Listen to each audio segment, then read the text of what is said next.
Hey Dennis, how can I help you today? Hello, Raj. Hey, I'm still not really convinced about why do I need to write a personal reflection for this course. Okay. Now, Dennis, when we often do things, do you think we take a bit of a time and reflect back on those things sometimes?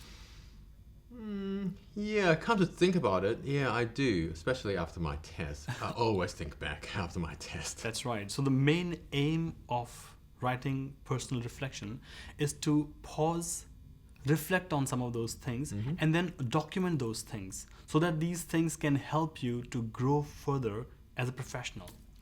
Well, I see. So hopefully through that process of putting my thoughts into writing, I can actually learn something from it. Is that the reason why for me to write a personal reflection? Exactly. That's the main point of writing a personal reflection. I see. Okay. But again, I'm still just a bit shocked about my results for the first personal reflection. I put in a lot of efforts into it. I follow what you told me about writing blogs. Those RLR. I kind of apply the similar things for writing personal reflection. But the mark just does not translate to the amount of efforts I put in. Now, first of all, Dennis, I must congratulate you. Your blogs were really, really good. Thank you so much. Now- It was all your help. Now, the important thing to understand here is blogs and reflection are two different things. We can't really use the same protocol of writing blog and translate it into reflection. They are two separate things. Yeah, okay. Okay. Now, the most important thing, or the very first step towards writing your personal reflection, is to identify a skill or a topic. Yeah.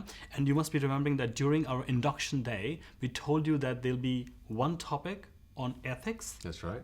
Another topic, can you recollect?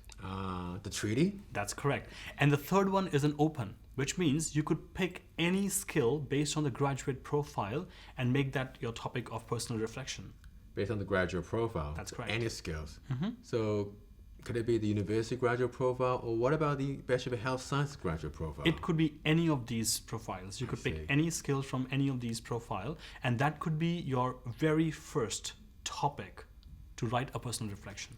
I see. Okay? And once you have sorted out the topic, then starts the actual process of writing the reflection. And again, the very first step in writing the personal reflection is to capture that thought-provoking instance which made you think about things and very briefly touch upon it. So again, it's like describing the incidents.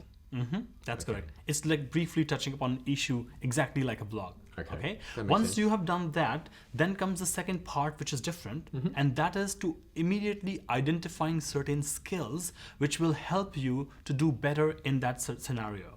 So these skills are the topics I've chosen Exactly. based on the graduate profile. Exactly. Okay. Okay. And then the next step would be to describe these skills in detail. And a very important component here is that you should also support the description of these skills with some academic references. I see. That is where I'm lacking for my first personal reflection. I didn't put in any references in. That's right. I just go straight in and discuss about it. That's a very important difference between blogs and reflection. When you write blogs, they are your personal take on your learning. So that's why you don't need to provide any academic references. And the writing style is also more like a conversational writing. Indeed. However, when it comes to personal reflection, it's skill focused and it's more formal, and you must provide at least 2 academic references. Okay. Okay, so once you have done that, once you have described those skills in detail, then comes a very important component, which is self-assessment. All right. Which means you have to assess yourself and decide at what level you stand with respect to that skill. So, in terms of self-assessment, I can say that I am fully capable of this particular skill, or I'm somewhere in between, or I'm just really lacking in that skill. Am I right? That's correct. So basically, you have to do your self-assessment based on your past experiences. You decide where do you stand, and it's also very important to explain the reason why do you think you stand where you are. Okay. Okay. That makes sense. Yeah. Yeah, and once you have done that, then comes the very, very important part of personal reflection, that is to provide resources which will help you to grow on those skills. What are some of the resources that I can think about? Now, again, those resources could be related to the topic. So, for example, if the topic is about, say, communication, now you tell me what could be the further resources which will help you to grow or improve your communication skills. That's a good question.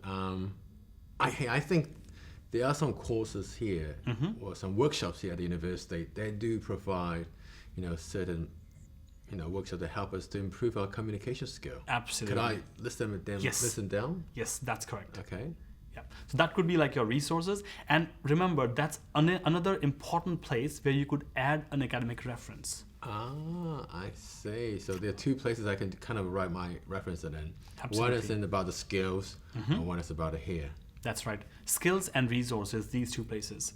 So if you look back at the whole process, the structure of writing a reflection is different from writing a blog. Yes, they Right? are. Reflection is skill focused, blog is not. Blog is about your personal take about the learning, and the writing style is more informal or more like a conversational style, and you don't have to provide any references in blogs. However, when it comes to personal reflection, it's more formal, it's skill based, and you must provide a minimum of 2 references here. Okay? No, I see. Thank you so much. I Thank you hope very that clarifies the difference between Yes, blog and it's reflection. certainly help a lot. Absolutely. Thank you so Well, much. all the very best for your next reflection. Thank you, Raj. Good luck.